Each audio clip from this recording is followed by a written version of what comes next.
What if one stranger in the crowd could change your entire life? Cristiano Ronaldo was just another skinny kid in green and white. Until someone noticed. Not a coach. Not a fan. A scout. One man. One match. One decision that rewrote football history. This isn't just a story about talent, it's about timing, belief, and being seen when it mattered most. Because that night in Lisbon, under those flickering stadium lights, everything changed. And Ronaldo didn't even know it yet. The rain, the boots, and a missing name. It wasn't supposed to be his game. That morning, Ronaldo was on the backup list. Not injured. Not suspended. Just not picked. The coach had decided to rest him after 3 consecutive matches. He didn't complain. He just stayed silent, sitting at the far end of the bench while the others warmed up under the gray Madeira sky. Then came the rain. A sudden downpour soaked the field. Players started slipping. The starter for the right wing limped off in the 9th minute. Hamstring. No backup ready. The coach turned, eyes scanning, then stopped. Cristiano. Get dressed. He didn't need to be told twice. His boots were still muddy from last week. Laces frayed. But he tied them tighter than ever and stepped into the storm. What Ronaldo didn't know, and what no one had told him, was that someone was watching. Not a parent. Not a friend. A man in a long coat, standing under the smallest awning near the far post. A scout. No logo. No press badge.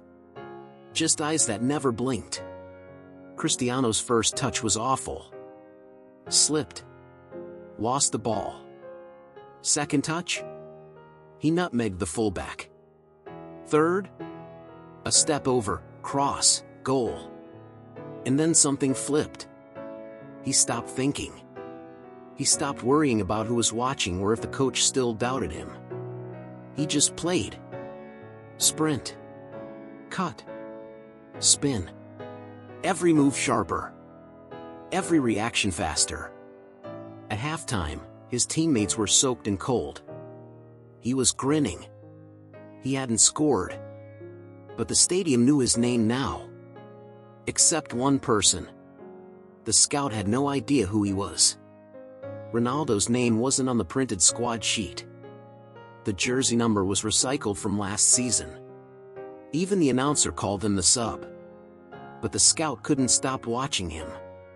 Second half, minute 57, Ronaldo picked up the ball near the halfway line. One look. One touch. One run. He went past 1, 2, 3 defenders. Cut inside. Shot. Bar down. Goal.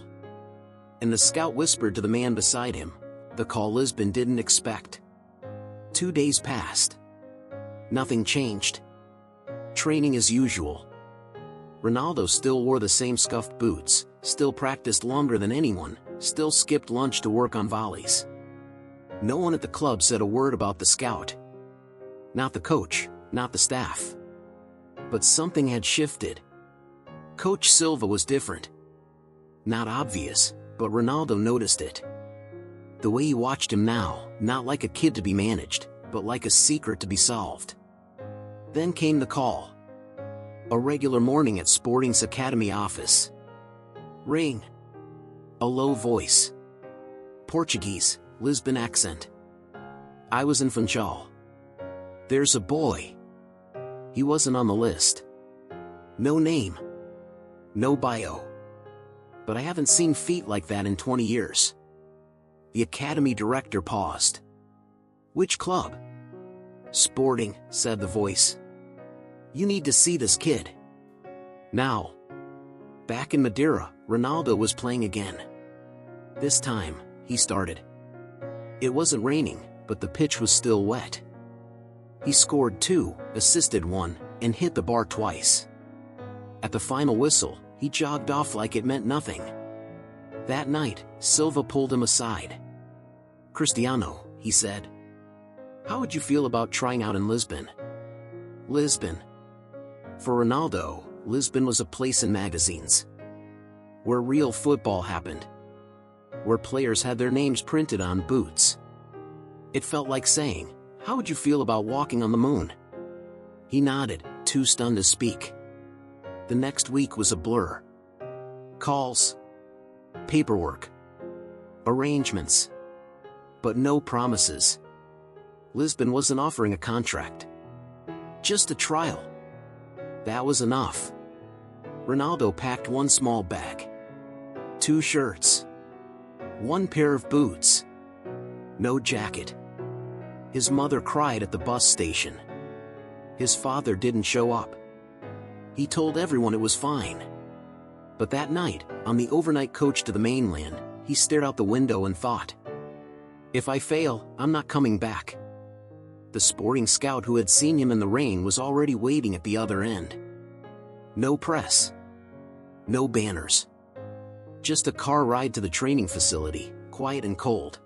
He boy who refused to break. Lisbon was nothing like Funchal. The buildings were taller. The nights were colder. The accents were different. At the sporting dorms, Ronaldo shared a room with 3 older boys, 2 of them already in the youth national team. They didn't talk much. Didn't need to. Everyone was there for one thing, to make it. And there was no space for weakness. Ronaldo struggled at first. Not on the field. There, he was electric. But off it, he was homesick. He missed his mom's cooking, the salt in the island air. Even the way the rain felt different in Madeira. In Lisbon, everything smelled like detergent and ambition.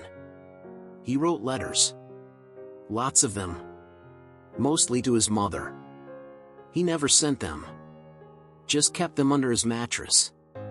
Notes to himself, really. Promises. Don't waste this. Prove them wrong. At training, he ran harder than anyone. First to arrive. Last to leave. But that didn't earn him respect. Not yet. He cried once. After practice. Alone in the locker room. Someone had called him a crybaby islander and laughed when he tripped during drills. He didn't fight back. Just sat there. Quiet. But the next day, he ran faster. That was his answer. One of the coaches noticed. "This kid, he doesn't fold."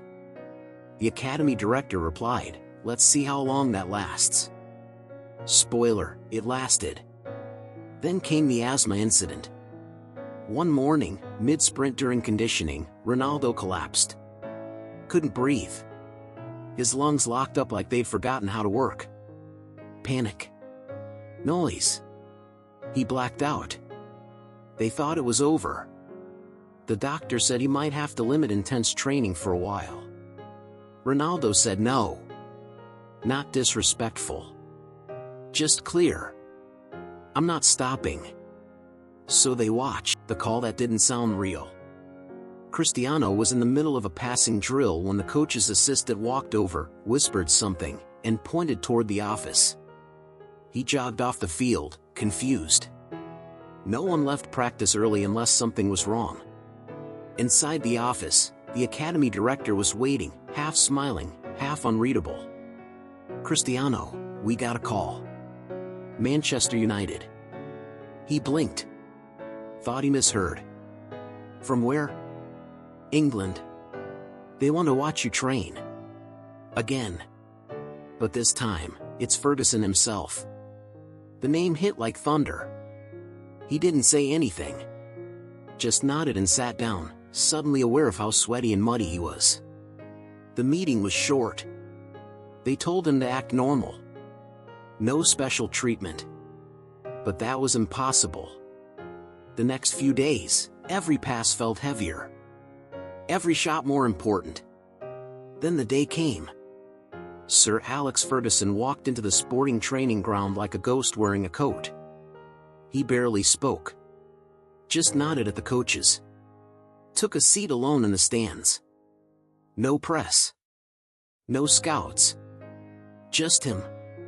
Cristiano pretended not to notice. But he noticed everything. His first touch was tight. Second run, a little too fast. Nerves. Then he tripped over the ball. Laughter from a teammate. He flushed. Relax, he told himself. Just play. And something clicked. For the next 30 minutes, he was everywhere. One-touch passes, feints, perfectly weighted crosses. Then a backheel flick that turned the assistant coach's head.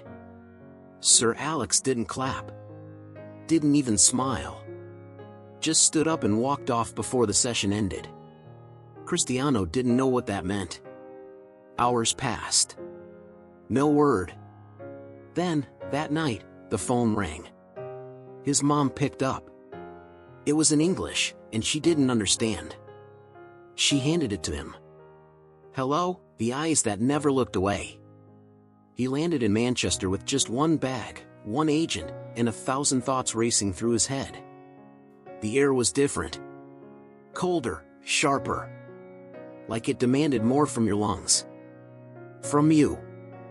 A man from the club met him at the airport. No big welcome. Just a firm handshake and a let's go. The car ride was mostly silent. Out the window, everything looked gray. Brick buildings. Narrow roads. Left side traffic. But Cristiano wasn't looking out. He was rehearsing conversations in his head. Wondering how to greet the manager. How to act. How to train. They drove straight to Carrington. As he stepped out, he saw it, the red crest on the training center wall. It wasn't a dream anymore.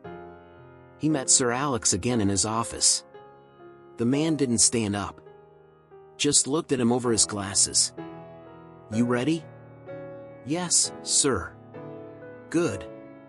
We train in the morning. No speech. No warm welcome. Just expectations. And Cristiano liked that. He didn't want praise. He wanted purpose. That night at the club's guest house, he lay in bed staring at the ceiling. His room was bigger than the one in Lisbon, but felt emptier. He took out his notebook. Wrote 2 words. Begin again. First day of training.